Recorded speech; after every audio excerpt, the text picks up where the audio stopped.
Have you ever looked into the eyes of your own parents and realized they view you as nothing more than a financial burden? My name is Leo. I am 23 years old, and on the exact morning of my 18th birthday, my stepmother Sandra threw all my clothes into black trash bags onto the rainy lawn. My biological father sat on the living room couch, staring at the floor, refusing to look me in the eyes. Sandra smirked and said, "You're 18 now, Leo. Legally, we don't owe you anything. Pack your things and get out." They thought they were ruining my life. Sandra believed that by kicking me out, her own spoiled children, Tom and Lily, would inherit my grandfather's multi-million-dollar estate, but she didn't know that my grandfather hated her guts. 5 years later, I walked into a lawyer's office to read his final will, and what happened next completely destroyed my family's lives forever. Here is the entire story. To understand why my family hated me, we have to go back to when I was 14. My mother passed away from a sudden illness, and my father was completely broken, but just 2 years later, he met Sandra. Sandra was charming at first, but the moment they got married, she showed her true colors. She brought her 2 kids, Tom and Lily, into our house. Instantly, I became a stranger in my own home. Tom was given my large, sunlit bedroom, and I was forced to move into the cold, unfinished basement. Lily received a brand new car for her 16th birthday, paid for by my father, while I had to work a part-time job at a grocery store just to buy a broken, used bicycle to ride to school. Whenever I tried to tell my father how Sandra treated me, he would sigh, rub his temples, and say, "Leo, stop causing drama. Sandra is just trying to teach you independence." My father had become completely blind to her manipulation. The only person who saw the truth was my grandfather, Arthur. He was a self-made multimillionaire who built a massive real estate empire from scratch. Whenever he visited, Sandra would act like the most loving, perfect stepmother. But grandfather Arthur was a brilliant businessman. He could see right through her fake smiles. He noticed my old, faded clothes. He saw that I was doing 90% of the household chores while Tom and Lily played video games. Before he left one evening, he hugged me tightly and whispered, "Be strong, Leo. Real success is a dish best served cold. Your time will come." The day I turned 18, Sandra finally found her excuse to discard me. After being thrown out in the pouring rain, I sat on the wet pavement with my trash bags, feeling completely abandoned. I tried calling my grandfather, but his phone went straight to voicemail. I didn't know it at the time, but he had been rushed to the hospital in another state for emergency heart surgery. With $0 in my pocket, I walked to a local youth homeless shelter. That night, lying on a thin mattress surrounded by strangers, I made a promise to myself. I would never beg my father or Sandra for help,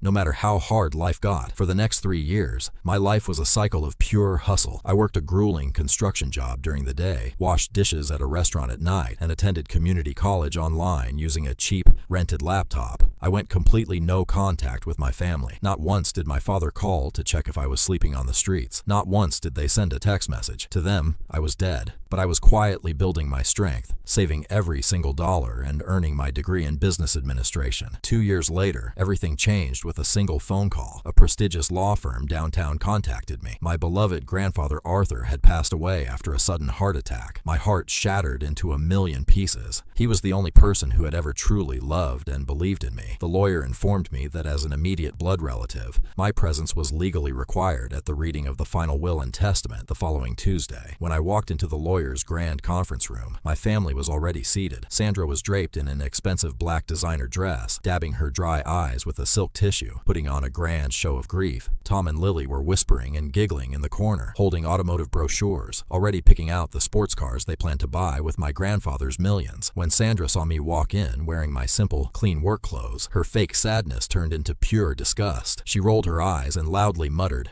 "Why did they invite the hobo? He hasn't spoken to the family in years. He doesn't deserve a single penny of Arthur's hard work." My father looked old and exhausted, but he kept his eyes glued to the table, unable to face me. I sat down at the very edge of the room, completely silent. The head lawyer, Mr. Vance, cleared his throat and opened a thick leather folder. "We will now read the final will and testament of Arthur Henderson," he announced. The room went dead silent. Sandra leaned forward, her eyes gleaming with absolute greed. Mr. Vance began reading. "To my son, David, I leave a fixed sum of $50,000. This is solely to pay off your outstanding debts, but not a single penny more. You failed as a father to protect your own blood from the wolves, and a man who doesn't protect his son deserves nothing." My father gasped, turning pale. Sandra stood up, slamming her hands on the table. What? Only $50,000? Arthur was worth over $6 million. Where is the rest of the money? Mr. Vance stared at her coldly. Sit down, Sandra, or I will have armed security drag you out for contempt. She sat back down, her chest heaving with rage. Mr. Vance continued. To Sandra's children, Tom and Lily, I leave absolutely nothing. You are entitled, lazy brats who treated my grandson like a servant. And finally, to my beloved grandson, Leo Henderson, who showed true resilience when his own blood abandoned him. I leave my entire real estate company, all my personal bank accounts totaling $4.5 million, and the sole deed to the family mansion. The room exploded. Sandra started screaming at the top of her lungs. This is fake! Leo manipulated him. I will sue this entire firm. Tom looked like he was about to faint, and Lily began crying hysterically. I sat there, tears streaming down my face. My grandfather hadn't forgotten me. He had given me the ultimate shield. But Mr. Vance wasn't finished. There is a mandatory legal clause attached to the deed of the mansion, he said, looking directly at me. Arthur wrote,